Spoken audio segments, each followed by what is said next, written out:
Bom dia, tarde, noite, madrugada, pessoal, a depender do horário que você estiver assistindo. Selmo Cash aqui de volta, depois de um pequeno hiato. Eu tive um grande lá atrás por causa do meu transplante renal, mas agora um pequeno hiato. E estou de volta aqui com o Moisés Malta. A gente vai falar sobre o trabalho dele, sobre a pesquisa dele. E ele tem dois temas para trazer aqui para a gente. O primeiro, quando a gente abre aqui o Instagram dele, a gente vê que ele fala sobre Terra de Santa Cruz versus Brasil. E ele também fala da cultura, faz uma analogia entre cultura e o cultivo mesmo, cultura no sentido agrícola. Então, ele também vai falar disso. Ok. Boa noite, Moisés. Prazer ter você aqui. Boa noite, Anselmo. Boa noite a todos os ouvintes do Selmo Cast. Prazer estar aqui. Espero que possa falar alguma coisa útil. Você trata desses temas assim, você dá palestras sobre eles, você dá aulas, em que contexto você trata dessas questões? Então, esses temas, especificamente, a minha abordagem sobre a cultura, ela está presente em algumas palestras que eu tenho dado, aqui em Minas, uma lá em Goiás, algumas palestras já. E também, de certo modo, elas estão presentes no trabalho que eu faço. É como se fosse um princípio essencial a partir do qual eu tento guiar todas as minhas ações na área da cultura, entendeu? Entendi. Porque um dos grandes problemas que nós enfrentamos hoje é a dissolução da linguagem, né? Da língua. E, nesse contexto, a palavra cultura, eu ouso afirmar que é uma das palavras que mais foram afetadas por essa dissolução do sentido. A ponto de que hoje a palavra cultura pode significar absolutamente qualquer coisa. Qualquer coisa que você faça e diga que é uma atividade cultural, enfim, fica por isso mesmo, e ninguém questiona. Isso, por outro lado, cria uma certa rejeição do assunto por parte das pessoas de maior bom senso, né? Enfim, uma pessoa, um pai de família que está ali mais ocupado no seu dia a dia, em suas atividades cotidianas, se você falar para ele a palavra cultura, em muitos casos ele simplesmente vai ignorar, porque é um assunto que para ele não quer dizer nada, então ele não tem tempo a perder com esse assunto. Isso é normal, né? Toda vez que a gente não sabe exatamente o que significa uma coisa ou entende aquilo de uma forma equivocada, você não faz sentido você dedicar tempo àquilo. E aí não vê como ganho imediato, né? E aí o grande problema disso é que a cultura deixou de ser um assunto real para todo mundo e passou a ser tema de experimentações as mais incríveis, as mais estapafúrdias, de grupos militantes insignificantes comparado com a população geral do Brasil. E, infelizmente, é essa mesma minoria que vem dilapidando os recursos públicos destinados à cultura. Dilapidando porque o que fazem efetivamente não tem muita relevância cultural, no sentido mais aprofundado da palavra, que é exatamente isso que eu busco com essa analogia que eu tento fazer da palavra cultura com a própria agricultura, no sentido cultivo, né? Entendi. Mas você faz isso, você é professor de história ou de sociologia, de alguma coisa? Tem algum contexto em que você Você tem um pano de fundo para trabalhar essas palestras, alguma coisa assim? Não, minha formação é de letras. Ah, certo. Eu sou bacharel em letras, Uhum. fiz especialização em artes, ensino e linguagem. Perfeito. Já dei aulas de português, redação, literatura. Então, Por isso que você percebe a deterioração da linguagem, então, né? Exatamente. E, evidentemente, também atuo como agente cultural. Sim. Eu sou editor e escritor, tenho uma editora independente, a Casa São Invictus, já temos 7 ou 8 publicações. Uhum. Tem um livro escrito, que é o Guia Cultural do Cerro, que é uma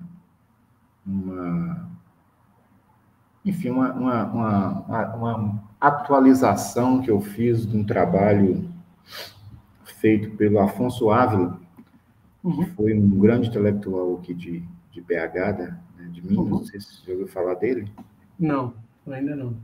Ele trabalhou na Fundação João Pinheiro e conduziu por lá um trabalho muito, muito importante, publicando uma revista que chamava Revista Barroco.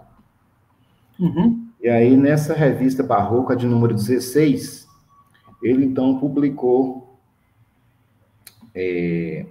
um trabalho que é o Monumentos Históricos e Arquitetônicos do Circuito do Diamante. Se não me engano, é esse o título do trabalho. Em que ele, na verdade, refaz o caminho feito por Auguste Saint-Hilaire, em 1818, pegando aqui mais ou menos na altura de Morro do Pilar, aqui na subida da Serra do Cipó, e indo até lá próximo à Bahia, lá em Virgem da Lapa, lá em cima já. Então, são 20 e tantos municípios. Ele fez, então, esse percurso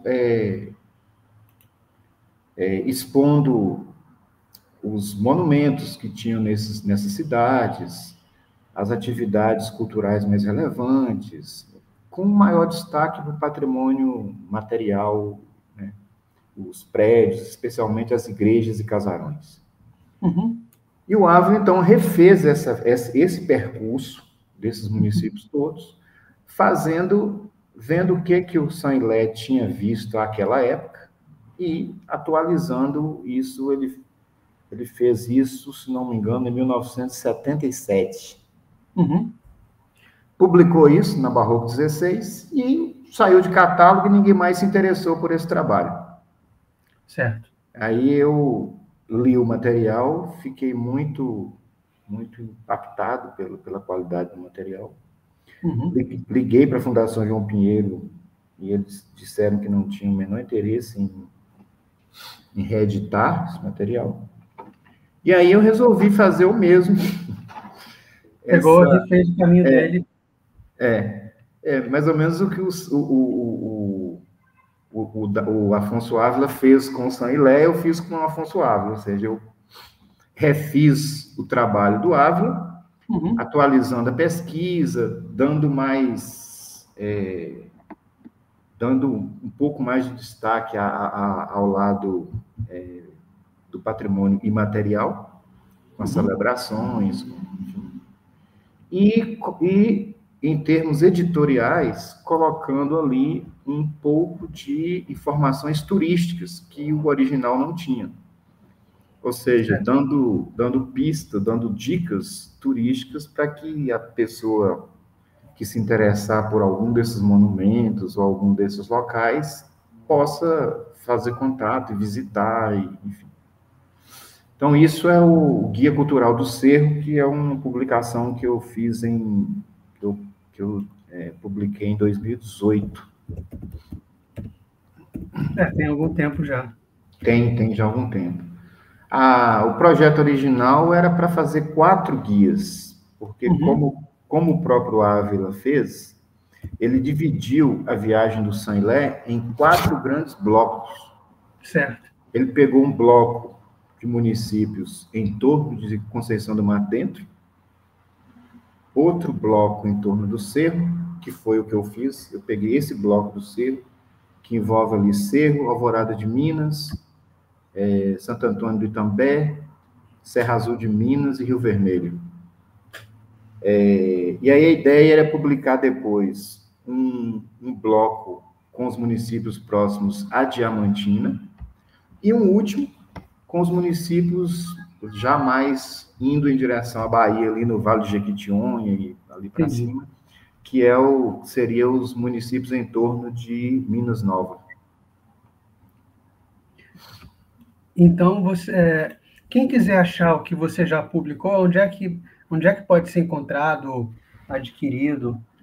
Na livraria Conservatório, aqui em Belo Horizonte, não sei se você conhece. Sim, do Gustavo, excelente. Isso. O Gustavo tem lá, tem um Guia Cultural do Cerro, tem uma outra coisa que a gente reeditou, que eu acho muito valioso, que é o Centenário das Dores de Nossa Senhora, do grande Alfonso de Guimarães. Nós fizemos uma reedição dessa obra, que estava também fora de catálogo. Enfim, basicamente, a única edição que existia era a original, que o Alfonso publicou em 1906. Entendi. Então, desde então, tinha saído uma outra edição, mas muito limitada, e inclusive em tiragem. E aí a gente fez essa terceira edição em 2019, como parte de um projeto maior que a gente realizou lá em Conceição do Mar Dentro, que chama Oratório do Verbo Barroco. Esse é um projeto, inclusive, que a gente pretende fazer outras versões. Fizemos essa primeira em Conceição. Legal.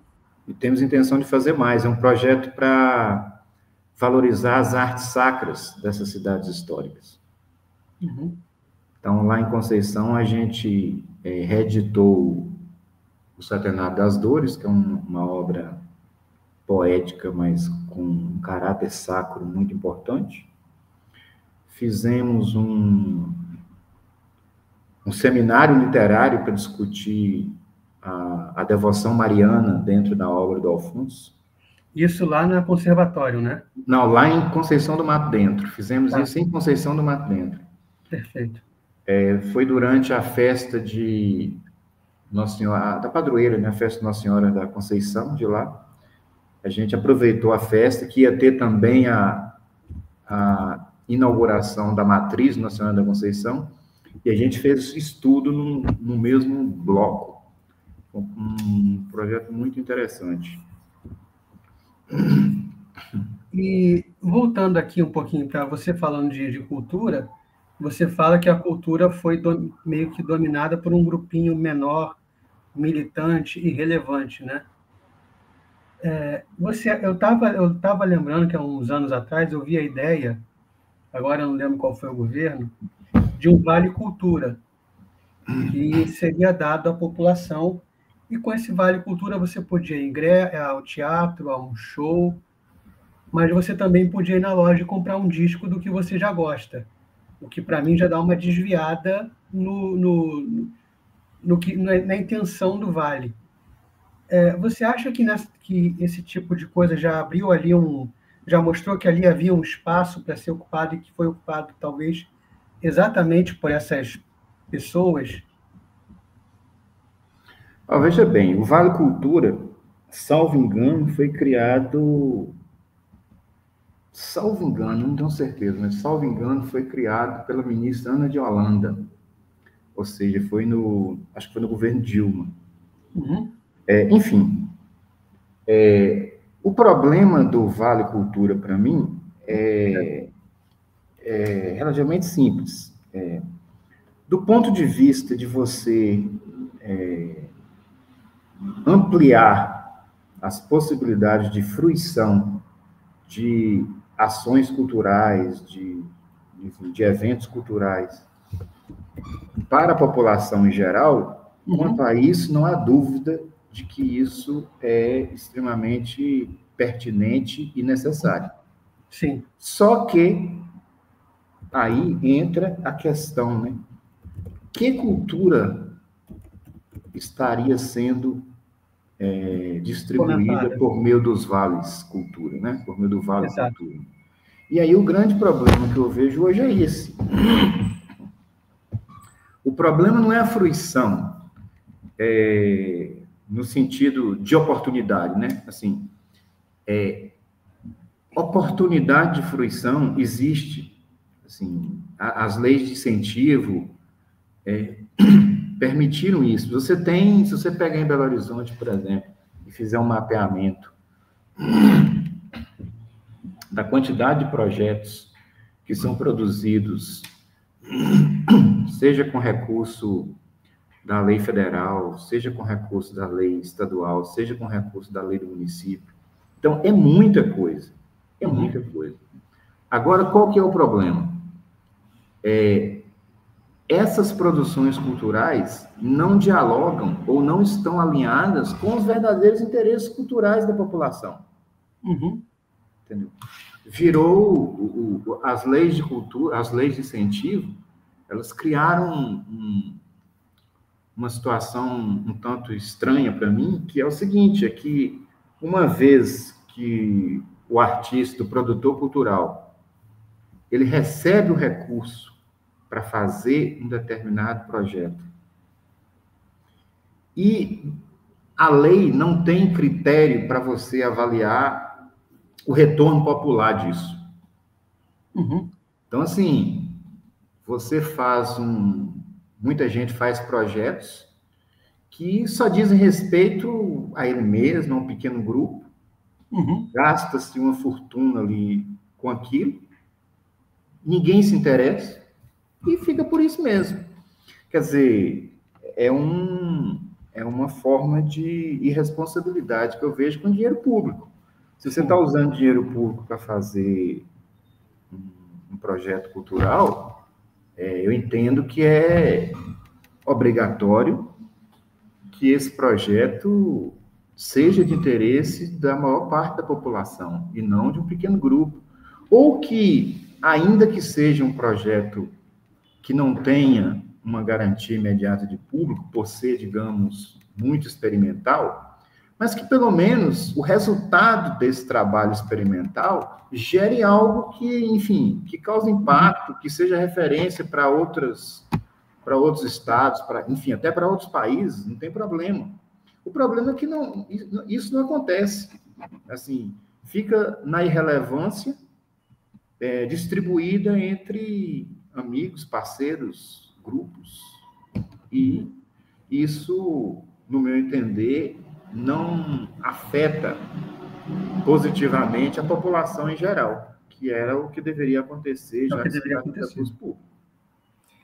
E você tem uma ideia de quais seriam esses critérios que avaliariam se o projeto atingiu uma quantidade, uma parcela boa da população? Bem, aí entra o quê? Aí que entra exatamente o motivo central de por que eu tento, não é nem rediscutir, mas chamar a atenção para o significado mais profundo e especialmente primário do que seja cultura. Como disse no início, cultura hoje pode ser qualquer coisa. Então, diante disso, não tem mesmo como você definir padrões. Você pega a nossa Constituição, o conceito de cultura que está lá, se não me engano, no artigo... Nossa, acho que é 186, não tenho certeza. Lá está definido cultura, tipo assim, não sei as palavras exatas, mas é mais ou menos isso. É o conjunto de bens materiais e imateriais que servem de referência a ações, memória, de grupos, de grupos formadores da sociedade.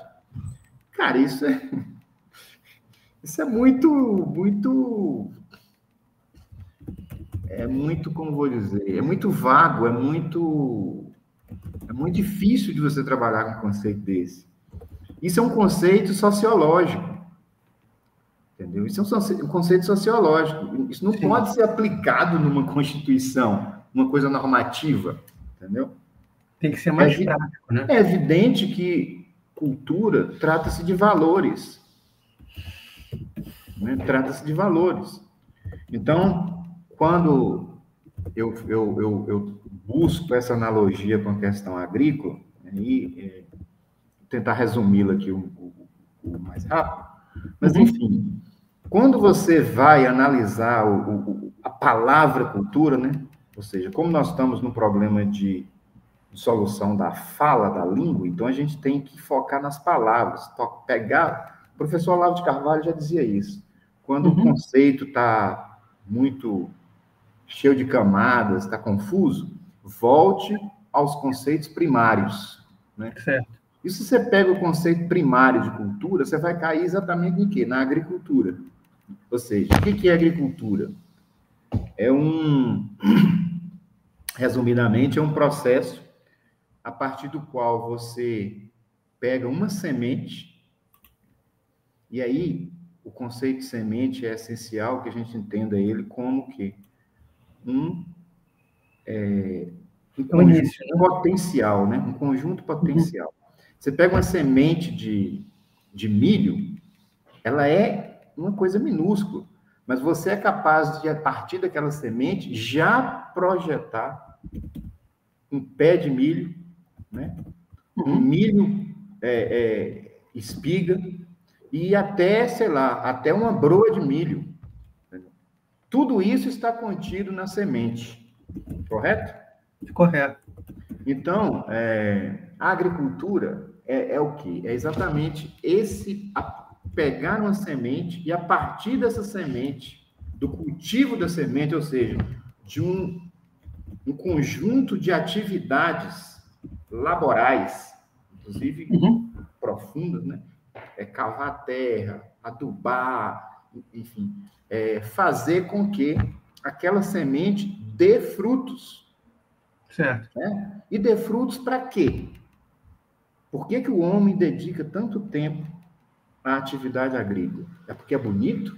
É porque Não, necessário. Porque é necessidade, porque sem o produto agrícola, sem a agricultura, nós não poderíamos manter os nossos corpos físicos. Nossos corpos físicos se mantêm a partir do alimento, né, produzido pela agricultura. Correto? Correto. E aí vem a nossa analogia. Nós somos anfíbios, no sentido figurado, claro.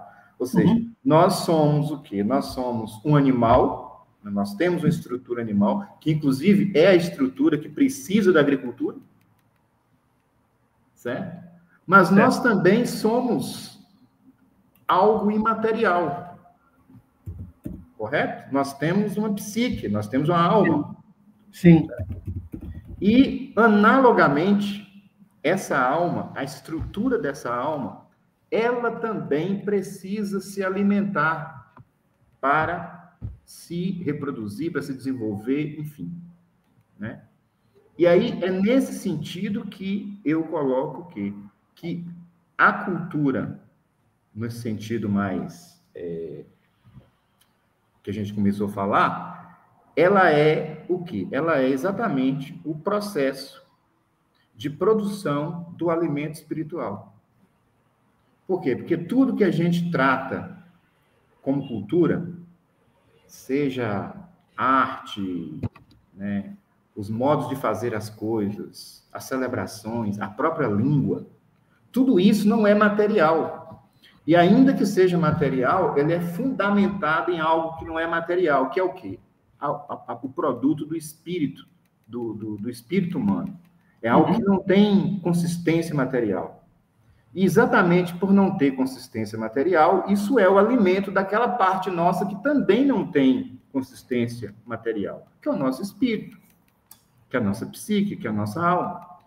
Então, nesse sentido, só para concluir, da mesma forma que a semente, né, ela projeta, a partir da semente, você projeta um alimento pronto, né, do grão de milho à broa de fubá, a semente da cultura, no sentido espiritual, ela é sempre uma cosmovisão. Você pega aí grandes estudiosos, tipo o T.S. Eliot, o Christopher Dawson, enfim, existem vários escritores, pensadores que falam isso, que é o quê? Toda grande civilização parte de uma cosmovisão espiritual. Tá? E é aí exatamente que entra mais claramente essa analogia que eu faço. Ou seja, a gente considera, então, a semente como uma visão espiritual, como uma cosmovisão espiritual. Essa cosmovisão, na medida em que ela cai na alma humana, e aí tomemos a alma humana como terreno, lembrando aí, inclusive, a parábola do semeador do Evangelho, quando ela cai na alma humana, o homem começa o quê? A produzir o seu trabalho, seja ele qual for, a partir daqueles princípios da cosmovisão. Certo? E isso, então, forma uma civilização. Não é uma coisa aleatória. Entendeu? É algo com muito sentido, muito interligado a todas as coisas. É uma coisa íntegra. É o fundamento da unidade que liga qualquer grupo social. Então, você pega... Se você não ver as coisas dessa forma, você vai falar, como assim? Como que os egípcios gastaram, né, a quantidade de energia, de esforço, de vidas humanas para construir aquelas pirâmides? Entendeu? Como explicar aquilo se não for por uma cosmovisão? Entendi.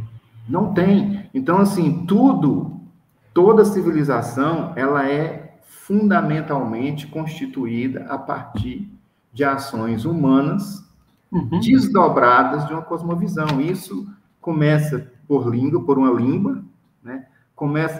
Continua, enfim, através de ritos, através das artes, através dos modos de fazer, de trabalhar, enfim, envolve praticamente todos os aspectos da vida humana. Mas, acima de tudo, são atividades, são eventos, são ações que fazem sentido naquela cosmovisão. Certo. Então, para que a gente possa responder mais diretamente a sua pergunta, como saber, então, o que é cultura, o que não é? Cultura tem que ser aquilo que contribua para a elevação do espírito humano. Esse conceito também não é meu. Existem vários... O Goethe falou isso, que eu me lembro agora, vários já falaram isso. Vários pensadores já falaram isso. Ou seja, a cultura tem que apontar para o eterno, tem que apontar para o espiritual. Né? Enfim, aquela aquela infame, acho que é a expressão, aquela infame peça Os Macaquinhos, você lembra, né? Lembro. Então, não tem como você justificar que aquilo seja um ato cultural, que aquilo tenha qualquer coisa a ver com cultura. Não tem. Não eleva em nada, aquilo não acrescenta nada à alma humana, pelo contrário, só deprime, entendeu? Só contamina, só denigre, só rebaixa o espírito humano ver uma coisa daquela. Entendi. Eu tenho duas perguntas, então. A primeira, você fala que a cultura é algo que alimenta o nosso espírito, né? Mas como é que os seres humanos, a gente percebe uma fome, por assim dizer, uma necessidade de consumir algo que seja entendido como cultura, da mesma forma que a gente tem a necessidade do alimento, do arroz e do feijão e do mais que a gente come? Sim, por quê? Porque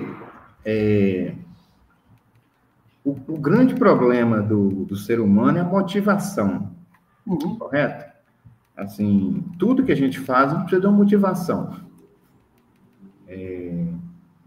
E é exatamente o fundamento cultural que nos dá essa motivação.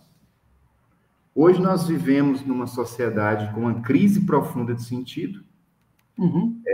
Essa crise de sentido tem se desdobrado em psicopatia, né? Não vou nem dizer psicopatias, mas enfim, mas em problemas mentais e psicológicos dos mais variados, né? Isso não é novidade nenhuma. E eu creio que parte disso realmente um problema do relativismo cultural e da dissolução, como eu disse no início, do que significa cultura. Porque, ainda que o sujeito não se interesse por cultura, não, enfim, é algo imanente nele. Assim, você sente a necessidade disso, por quê? Porque sem uma unidade cultural que lhe dê motivação para fazer as coisas, você vira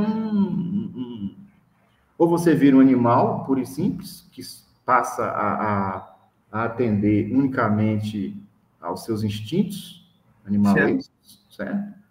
Ou você enlouquece, enfim, você perde a capacidade de conviver na realidade, aonde nem tudo é perfeito, muito pelo contrário, né? Você é obrigado, isso é ontológico, você tem que conviver com limitações, com problemas. Se o cara não tem um sentido qualquer de vida que o leve a superar essas coisas, ele sucumbe, ele se torna niilista, ele cai na depressão, enfim. E a minha outra pergunta para você é o seguinte. Só para concluir um último detalhe aqui. Eu falei de problemas psicológicos, nós temos também problemas cognitivos. Certo.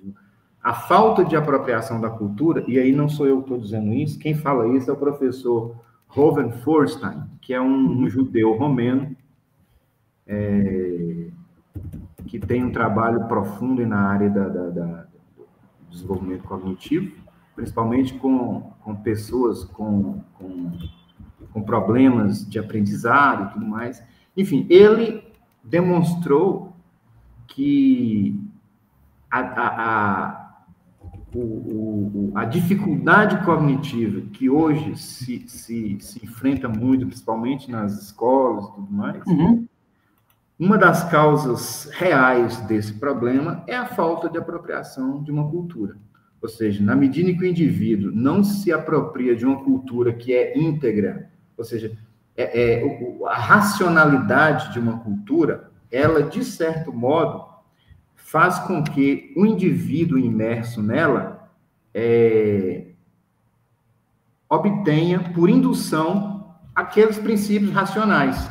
Entendi. Então, se você não tem essa cultura unificada, para você tirar essa estrutura do real de dentro dela, você começa a ficar burro, você simplesmente não consegue entender mais as coisas. Entendi. O que eu ia te perguntar é o seguinte: tudo aquilo que é arte, que é música, qualquer música, livro, etc., ela vai sempre elevar o espírito ela vai sempre elevar o espírito, ou pode ter alguma coisa que, por mais bem feita que pareça, e quando a gente fala que rebaixa o espírito, você está pegando exemplo mais extremo, tipo Macaquinhos. Mas, de repente, tem alguma banda que você gosta, que você só gosta mesmo, mas não necessariamente eleva o seu espírito. Ou uma dupla sertaneja que seja bem feita, a música e tal, mas não eleva o seu espírito, um livro bem escrito. Ou você acha que não, que sendo bem feito, ele vai necessariamente, de alguma forma, elevar o seu espírito e, portanto, a cultura? Não, então, A questão de elevação do espírito está mais intimamente relacionada com o conteúdo propriamente dito do que com a forma. Tá. Entendeu? Então, assim, com certeza você tem obras artísticas, e aí nós estamos limitando a cultura apenas no escopo artístico. Ela, evidentemente, ela é muito mais do que isso. Né? Tá. Hoje, as pessoas até tendem a reduzir a cultura à manifestação artística, mas é muito mais que isso. Mas, enfim, depende muito da intenção do artista que está produzindo aquela obra. O que acontece? O artista, ele tem uma função social importante. Ele faz parte da classe dos intelectuais. E o que é essa função? Observar a realidade com um pouco mais de perspicácia, né, o que também pode ser chamado de sensibilidade, enfim. Mas a função dele é fazer essa observação da realidade, destacar determinados padrões que estão presentes ali naquela, seja um evento, seja o comportamento de um grupo, seja uma celebração, não importa. Ele tem que observar aquilo, tirar padrões, certo? E expor esses padrões para a sociedade, de um modo geral, para que a sociedade amplifique a sua visão das coisas. Deixa eu ver se eu consigo dar um exemplo aqui. Enfim, vamos pegar Picasso. Ok. Né? O que Picasso fez? Entendeu? Picasso foi um cara que pensou o seguinte, mas e se a realidade fosse angular, né? Se ela fosse bidimensional, como é que ela seria? Enfim, quando ele faz o cubismo, ele está, de certo modo, apresentando uma coisa que ninguém nunca tinha pensado antes, ou seja, de que a realidade pode ser adaptada, claro, ela não pode ser transposta, mas ela pode ser interpretada ou representada como se ela fosse bidimensional e angular, e não tivesse formas circulares, formas curvas. Entendeu? Ou seja, a partir do momento que ele desenvolveu o cubismo, que as pessoas...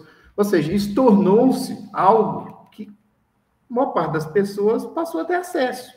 Mas foi uma sacada dele, foi algo que ele percebeu, né? E colocou quando o Dostoiévski cria o romance psicológico, né? Assim,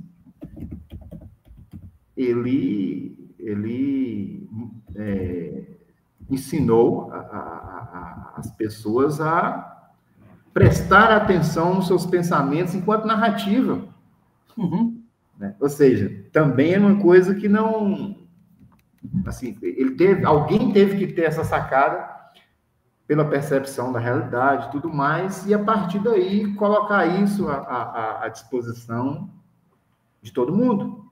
Quer dizer, essa é a função, é a função do artista. Então, se o artista não está fazendo isso, né, ou seja, ele não está contribuindo para o seu grupo social, ele não está fazendo com que o seu grupo social progrida, adquira conhecimento, enfim. Ele está apenas fazendo coisas que só interessam a ele próprio, ao seu próprio umbigo, e não tem relevância, no fim das contas. Não sei se eu me fiz entender. E o outro aspecto da cultura que a gente estava tratando, que a cultura vai, como você mesmo disse, vai além da arte. Um dos aspectos é a língua, os costumes do povo, os símbolos que esse povo escolhe. Está faltando o cultivo aqui do nosso povo, dessa outra parte da cultura, está faltando cultivo de língua, cultivo de costumes. Em algumas regiões do Brasil, parece que os costumes estão se mantendo. No Sul, eu acho que em Minas também. No Pará, você tem a procissão do Círio. Então, acho que essas coisas estão... aquele festival lá do Amazonas, essas coisas estão se mantendo ao longo do tempo, estão sendo preservadas pelo próprio povo. Você vê isso também, ou você acha que ainda falta cultivo? Esse assunto tem vários modos de ver. Uhum. Tudo, aliás, tem vários modos de ver, mas enfim. A questão da língua, eu acho que é notório que a gente está passando por um momento de alta desagregação da língua. Isso aí não vejo nenhuma iniciativa, nenhuma ação que esteja contra essa corrente geral de desagregação. Em relação aos costumes, né, que hoje, em termos administrativos, político-administrativos, estariam incluídos aí dentro da área do patrimônio cultural imaterial, no caso. Aí nós temos os modos de fazer, nós temos os espaços, nós temos as celebrações, e são 4, qualquer outro.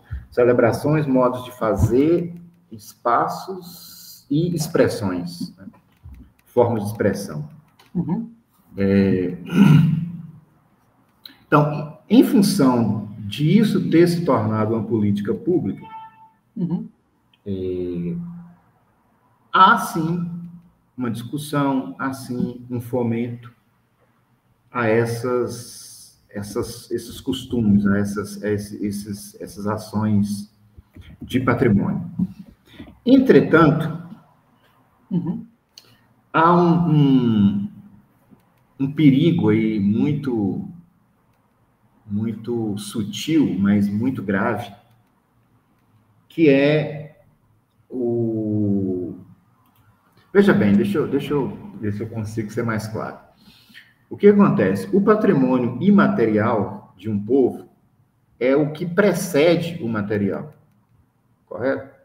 Então, por que existe uma igreja de pedra feita pelos negros na maior parte das cidades históricas do Brasil?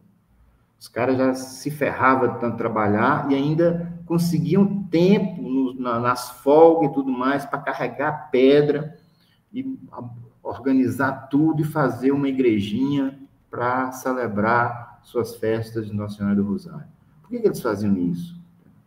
Ou seja, eles só levantaram aquele patrimônio material porque antes eles tinham uma devoção a Nossa Senhora do Rosário, de uma celebração a Nossa Senhora do Rosário, que é o quê? Um patrimônio material, é um costume, uma celebração. Então, essas celebrações, esses costumes, eles tinham uma função em si. Os negros dançavam e criavam grupos de catopês, marujada, etc., enfim, os congados, para celebrar Nossa Senhora do Rosário. Hoje, na medida em que isso tornou-se política pública, ele adquiriu um novo sentido. Ou seja, muitos grupos de congado estão realizando congado não é mais por devoção a Nossa Senhora do Rosário, mas é porque é um espetáculo. Entendi. Entende que isso muda completamente o sentido da coisa? Muda. Entendeu? Muda completamente o sentido da coisa. É outra coisa. Então, o que acontece? Esse problema dos costumes, do tornar-se política pública, tem esse grande risco. E Entendi. Tem um caso concreto. Eu trabalho no projeto lá em Goiás, nas festas do Divino Espírito Santo. Pirenópolis foi a primeira cidade. Lá, a festa do Divino Espírito Santo é endêmica, tem quase um monte de município. Em Pirenópolis, eles se organizaram e fizeram o registro da festa do Divino Espírito Santo como patrimônio cultural e material de Pirenópolis. Em 2020, acho que em 2020, completou-se 10 anos do registro. Então, o IPHAN tem que fazer uma análise, entrevista várias pessoas para saber o que aconteceu nesse período de 10 anos do patrimônio registrado. E o relatório, eu li o relatório, o que ele aponta lá, ouvindo as pessoas que participavam da festa e tudo mais. O que elas alegam? Que a festa perdeu o seu sentido original. Entendi. A maior parte das pessoas vão por causa dos bailões que se realizam durante o evento. Aí tem declarações lá que ele fala o seguinte, para a gente é ruim, porque antes a gente ia na festa do Divino Espírito Santo para rezar por devoção. Agora, a gente não pode nem ir mais na festa, por quê? Porque como o período da festa virou um atrativo turístico, a gente é obrigado a ficar trabalhando para atender turista em vez de ir rezar na festa. Que é o sentido original. Que era o sentido original, entendeu? Como é que... enfim, que alterou completamente o sentido de uma coisa. Então, isso é um perigo real e que, diga-se de passagem, está acontecendo com uma certa rapidez nos nossos, nos nossos costumes, no nosso patrimônio material. Eu tenho preocupação muito grande com isso, inclusive. E isso não tem como ser revertido? Eu só vejo uma solução para isso. Claro, certamente existem mais, mas assim, pelo que eu vejo. Especialmente em relação aos bens da igreja, porque eu sou católico, então estou falando a partir da minha realidade. A forma de resolver isso é o quê? É que os leigos, lá, por exemplo, vamos pegar a festa do Divino Espírito Santo que a gente estava falando. Ou seja, o Estado tornou aquilo política pública de cultura. Automaticamente, ele é obrigado a alocar recursos no orçamento para aquele evento. Bem, certo? Por outro lado, se os leigos, né, se organizarem para ter acesso a esses recursos e promover suas festas, você consegue ter um certo controle da situação. Por quê? Porque os leigos supõe-se o interesse maior deles é o interesse devocional. Eles não estão interessados, pelo menos não principalmente, não estão interessados em desenvolver turismo, enfim, eles estão preocupados em fazer a festa deles para louvar o Divino Espírito Santo, como sempre fizeram.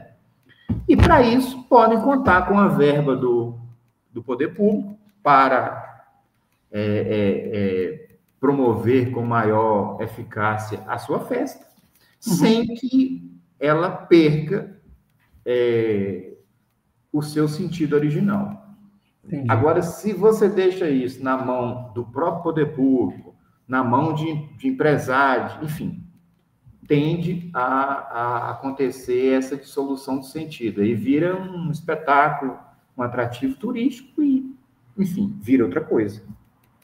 Perfeito. Deixa eu comentar do seu outro tema que eu vi aqui, tem um post no seu Instagram que fala Terra de Santa Cruz versus Brasil. Do que se trata isso? Isso é um pouco especulativo, na verdade. Isso é uma interpretação que eu faço numa palestra em torno da história do Brasil. Eu começo apontando inúmeros documentos da corte portuguesa, de pensadores portugueses, documentos da coroa, bulas papais, enfim. Há um número muito grande de documentos em que está claro o seguinte: quando os portugueses vieram descobrir o Novo Mundo, saíram para descobrir o Novo Mundo, entre seus interesses principais estava o quê? A expansão do catolicismo. Certo? Há, sim, uma quantidade imensa de documentos que apontam isso. Uhum. Por isso, você tinha padres nas caravelas, enfim. Quando você chegamos no Brasil, tanto que chegam no Brasil, isso era um padrão, né? Mas vamos falar do Brasil. Se chegou no Brasil, o que você fez? A primeira coisa foi celebrar uma missa, né? E batizar aquela terra a partir do seu propósito original, terra de Santa Cruz. Ou seja, você está, como ato inaugural, colocando ali o quê? Isso aqui, essa terra aqui, foi descoberta para ser uma terra de Santa Cruz, para ser uma terra santa, para ser uma terra abençoada, para ser uma terra católica, para ser uma terra fiel. Certo? Certo. E aí, passado pouco tempo, os interesses mercantilistas chegaram, se apropriaram da questão do pau-brasil. Assim, o pau-brasil enriqueceu muitos portugueses que se dedicaram a essa tarefa. E, em função disso, mudou-se simplesmente o nome de Terra de Santa Cruz para Brasil. Ou seja, veja como essa situação é muito marcante. Você tirou uma referência, que era uma referência espiritual, e colocou uma referência material mercantilista. Certo. Certo? Uhum. E aí, eu tomei como referência para fazer essa reinterpretação, um método que o professor Olavo de Carvalho usou para escrever sua História Básica da Filosofia, não, História Essencial da Filosofia. É um material que ele publicou ainda na Realizações. O que ele fez o que ele desenvolve nesse método? Ele fala o seguinte, ó, a história, o conceito de história, ele pressupõe que você tenha um marco inicial e um marco final. Uhum. Correto? Certo. Isso é do próprio conceito da história. Então, a partir disso ele fala, então, assim, para a gente ter uma possibilidade de fazer uma história da filosofia, a gente tem, então, que partir do início. O que é o início? O que é esse início? Uhum. É um projeto. Então, ele chama o quê? O projeto socrático. O que é a filosofia? A filosofia é um projeto socrático. Sócrates delimitou ali os fundamentos do que é a filosofia, né? E, a partir dali, a história começa. E como que essa história se desenvolve? Como qualquer outra história. Ora, ela se aproxima do seu projeto original, e ora, ela se afasta do seu projeto original. Então, isso foi o que eu fiz com a história do Brasil. Então, eu tomei como projeto original do Brasil ser uma terra de Santa Cruz, ser um novo mundo em que fosse possível estabelecer-se um país, uma nação católica. Certo? Uhum. Certo. E esse é o projeto original. A partir daí, eu vou analisando os demais fatos da história do Brasil sobre esse prisma. Ou seja, vendo o quanto que, ora, ele se aproxima do projeto original e, ora, ele se afasta profundamente do seu projeto original. Então, assim, para ser mais concreto, então nós temos, por exemplo, aí o trabalho que os jesuítas e os franciscanos fizeram na educação brasileira. Entendeu? Evidentemente, isso é o quê? Uma aproximação. Uhum. Certo? Aí vem o Marquês de Pombal e faz o quê? Expulsa os jesuítas. Nós ficamos quase um século aí sem educação, porque expulsaram os jesuítas. Ou seja, nos afastamos do projeto original. Nós tivemos, sei lá, vamos pegar outro exemplo. Nós tivemos ali, no final do Segundo Império, nós tivemos ali uma possibilidade real, quase que seria possível de acontecer, que era o quê? Que tivéssemos um terceiro reinado com uma rainha católica. Nós teremos um terceiro reinado católico. Por quê? Se a gente pegar o Império, todo o período imperial, nós tivemos Dom Pedro. Tudo bem, a família era católica, tudo mais, mas Dom Pedro foi maçom. Dom Pedro foi o primeiro representante da família de Orleans, Bragança, que entrou na maçonaria, o primeiro rei, né, que tornou-se maçom, quebrou uma regra da família. Dom Pedro II, que eu saiba, não há nenhum documento que diga que ele se associou formalmente à maçonaria. Possivelmente não, mas nós temos o próprio fim do Império está relacionado lá àquela questão do conflito com os padres, que foi, em suma, uma confusão armada pela maçonaria. O gabinete dele era todo maçom. Você pega o reinado quase inteiro, você tinha liberais e conservadores. Na verdade, eram uns representantes de uma escola, uma loja maçônica, né, que uns representavam a loja maçônica italiana, outros representavam a loja maçônica francesa. Mas, na verdade, né, tanto que quando, embora eles passassem brigando entre eles todo o período imperial, quando chegou o momento decisivo que a princesa Isabel poderia realmente ter se tornado uma rainha católica, o que eles fizeram? As duas lojas se uniram para derrubar e promover a proclamação da República, que, evidentemente, é um afastamento desse projeto original. Entendi. Enfim, e aí eu vou pegando os fatos todos. Não é preciso dizer que, no atual momento, nós estamos no extremo oposto do projeto. Sim, projeto original. Verdade. Obrigado, Moisés. Muito legal o bate-papo.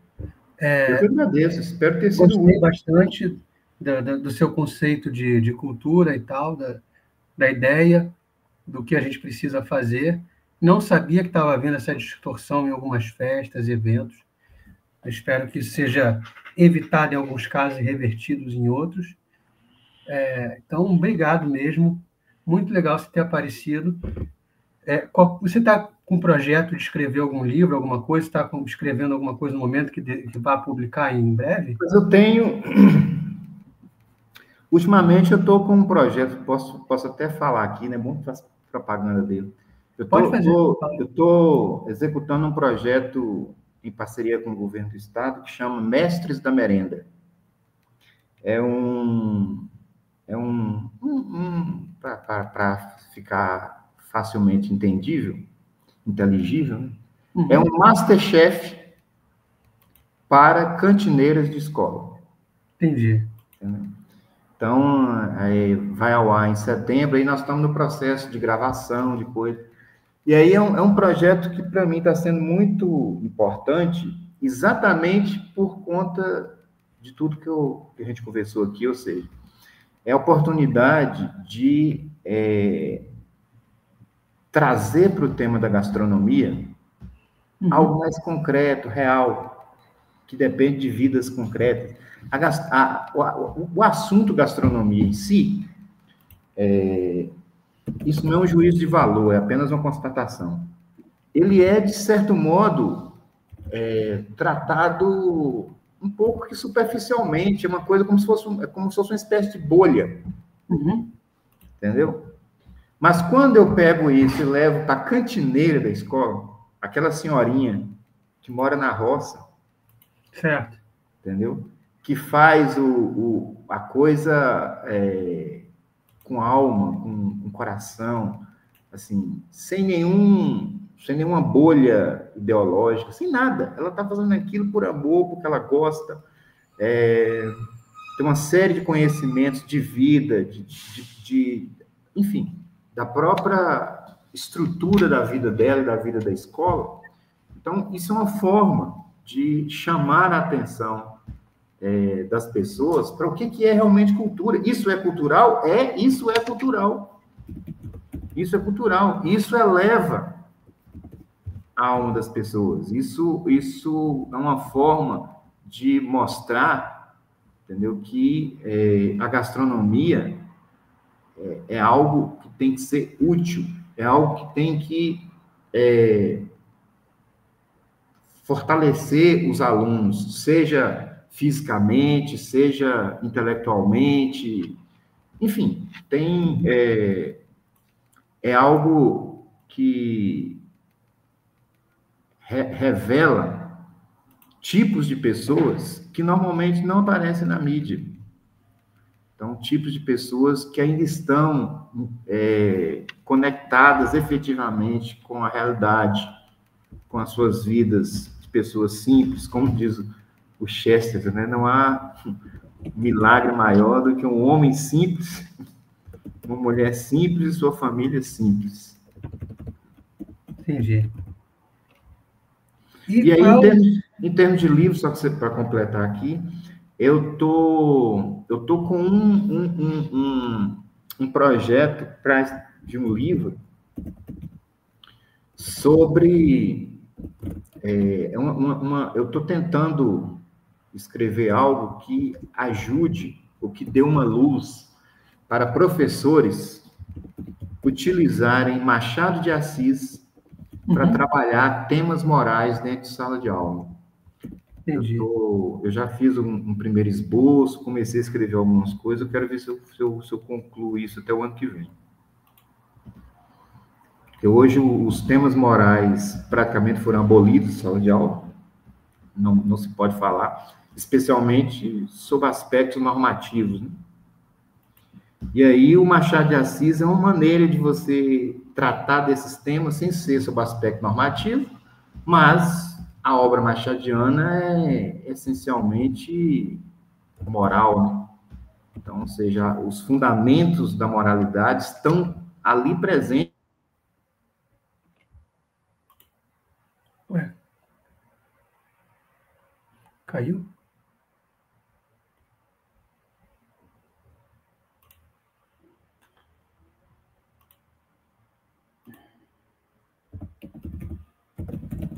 Opa, caiu? Caiu. Eu ia perguntar agora se caiu. Mas, enfim, agradeço imensamente também Obrigado. Sua atenção. Espero que tenha contribuído de algum modo e estamos às ordens, tá? Qual é o site da sua editora? É casasolinvictus.com.br.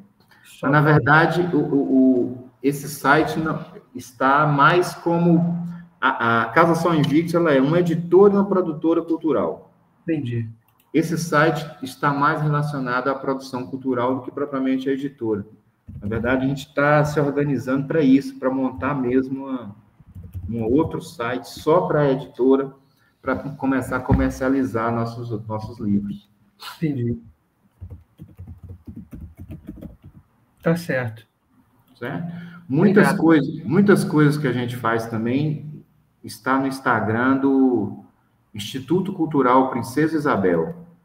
Entendi. Eu faço parte de um grupo, eu e uns amigos, a gente tem esse instituto. Então, muita coisa que a gente faz também está lá nesse perfil. Tem muita coisa interessante lá. Às vezes até mais que no meu. Entendi. Tá certo. Muito obrigado. Imagina, Anselmo. Foi muito bom falar contigo. Estamos sempre de porta aberta quando você quiser voltar. Com certeza. Eu vou... Quando tiver alguma novidade, alguma coisa interessante aí, eu te aviso e a gente retoma a conversa. Grande abraço. Grande abraço. Tchau. Valeu. Tchau.